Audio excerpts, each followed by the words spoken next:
Hey you, and welcome to this video where I will help you out how to add a place on Google Maps.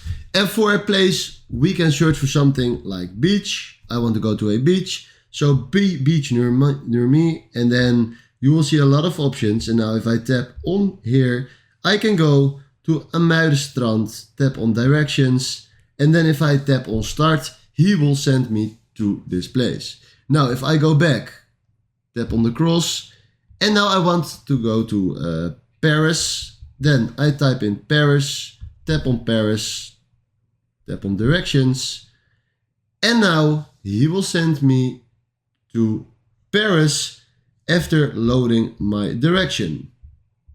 There it is. And now if I tap on start, he will send me to Paris.